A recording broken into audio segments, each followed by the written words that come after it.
Good evening, everyone, and welcome to The Current. There was something that I learned about myself throughout these past, I would say, 7 or 8 weeks that I've been missing from the airwaves. Normally, I broadcast to you every Thursday night. No matter what, I have a show for you. Unless it's something that has happened or some type of thing that has went down that causes me not to record. But furthermore, I want to say thank you for continuing to ask about the current and ask how I'm doing and ask what's going on. But we face many struggles that a lot of us don't, people just don't know.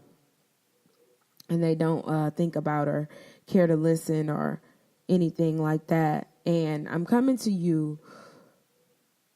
This is like just a special edition of The Current, just to let you all know that mental health is something that is real, and it's something that needs to be taken seriously.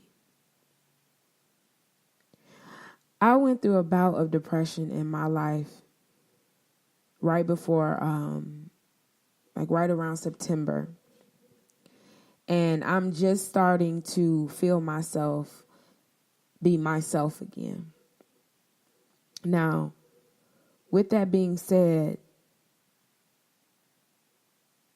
there's no excuse for anything, that I've self-inflicted on myself. There's no excuse for those things, but that's just something about wellness and taking care of yourself. But as I'm coming to you, I'm holding back tears because I completely, once again, lost myself in somebody else. Wondering why they don't see what I see every morning. Wondering why they don't see what I see when I open my mouth. They don't see the greatness in me. They don't see the amazingness in me. They don't see the light. How do you not see this light? How do you not see that? And something else that I want to point to also, and I want to let you know, and this is a special edition of The Current. This is, just once again, this is very special edition of The Current, and I just want to explain myself to everybody that listens to this show and has been rooting with me and riding with me for these past 2 seasons and listen to me be completely quiet for these last 6 to 8 weeks or however many weeks it's been. It feels like an eternity since I recorded anything, but I've been wanting to get back to work so bad, but it's been so hard for me to do so because I've been so depressed. Okay? And that's what I mean by mental health is real. Right now, I'm just going to talk about me. I'm going to tell y'all what happened. So there's this man, young man. Oh, when I tell you, I loved him so much. So much to the point that I started to lose myself within trying to keep his attention. Not understanding that I am me. I am who I am. But within that, I had already been a little bit down on myself about some things and just uninspired to record because I couldn't find, I just couldn't find my voice. And so here he comes. He's not a new character in this play, in this movie. This is definitely his, I'll say his third and final act in the Desire Carter show. And now that third and final act was due to me. I had to kill off that character. He had to die. He had to go. Simply because, and if he's listening to this, you know exactly who you are. You know that I love you so much. Loved you so much. We're not still in love here. I loved you so much. You know that I will support anything that you do and follow you anywhere you go. I will listen to all your problems if you had any to share with me, and I will support you with goals and new ideas. But instead of accepting me as that to you, what you did to me was you tortured me mentally. I think you liked it when I would be upset with you and you would call me crazy. I think you liked it when you would go days, weeks, even months without speaking to me on purpose and you see me calling you. I really think you liked it. I think you got a kick out of how I would respond to you when you would do negative things. I think you liked it when I would do things to get your attention or come places or try to surprise you or do things and be nice to you. I think you liked it. But oh my God, surfers, when I tell you, it hurt me so much to watch this person show blatant disrespect to me and the queen inside of me and who I am. It killed me a little bit every day.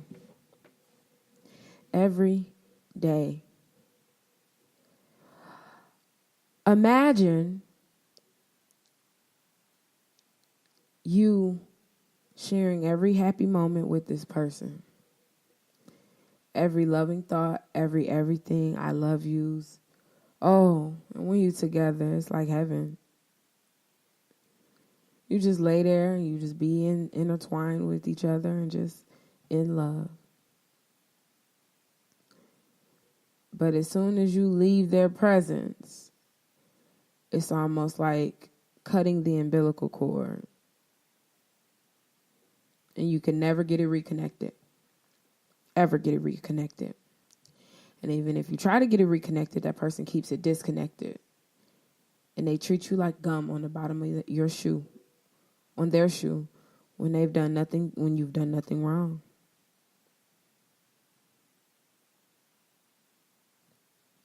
They even went so as far as to get into another relationship and try to force you to stay in the relationship that they have. But they also let you know that it's okay for you to date other people just so you don't feel like you're wasting your time. You say no. And it breaks your heart because you went through so much work. You put so much work in to make sure that your relationship worked out. You stayed sexy, you stayed fresh, you tried to be supportive. Not even tried, you were supportive, but in turn that person consistently kept you on the back burner and kept you out of the loop and made sure that they never communicated anything with you. And it just made you feel like completely left out. And at the drop of a hat, there was somebody else to replace you. And when that didn't work out, here he comes to retrieve you. You're excited because, you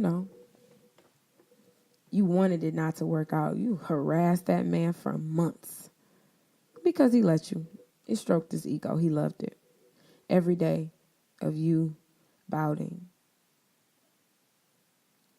To even make matters worse, you lost a child. But hey, that's neither here nor there. There's only a few surfers that know the origin behind that story. But however, it keeps the plot thick. It keeps things nice. But even with that, you still shattered on the inside. All you want is for this person to notice you and love you back like they normally do. But they don't. It's nothing you did wrong, but you're trying to find fault in yourself. It's nothing you could do to fix it because they won't talk to you about it. They'll talk to you about everything else but that. It's hard for you to get over that hurdle when things go unresolved until you realize you are being manipulated. Manipulated by someone that you love. And all they want you to do is what they say do. All they want you to do is what they say do. They only want you to support the way they want you to support. Or be supportive, I should say. They only want you to understand what they want you to understand. Your thought process, your idea of love, your idea of the relationship is really not true. It's all a facade. It's not real. Even put in the bout or a challenge with another young man, the one you love pawns you off like beans for cattle.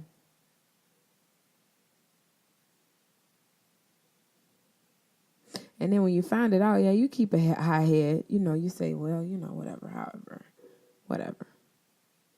But in the back of your mind, you are sick to know that even though it was natural, but you're sick to know that this young man wouldn't even bust a fucking grape for you, let alone speak highly of you. Wouldn't even alert you to danger if you had him.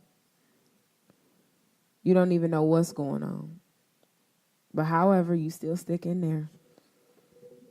And you try your best. But for me to save myself, I had to kill myself. I had to kill that girl that was dying on the inside. She wanted love back from that young man so bad. A love that she would never, ever, ever be able to obtain or receive or get anything from. And which in that turn turned her stressful and turned her crazy. Because all she wanted was for him to care. All she wanted was for him to notice her and love her like he had did before. But what she didn't notice is that he would only show love to receive things that she would damn be giving any man. She ain't built like that. However, now she has to murder her old self. And she does. And the way she does that is simply by taking responsibility for each and every last task that young man has done to break her down. She 8-miled that shit and gave it all back to him. And with that, she became victorious. Yeah, she cried for about 2 hours because it hurt. It hurt to know that she could not be the person that she wanted him to be. It hurt to know that she had to kill herself in order to reign supreme in her own life. And that's what she had to do. And I hate to speak about myself because this is all about me.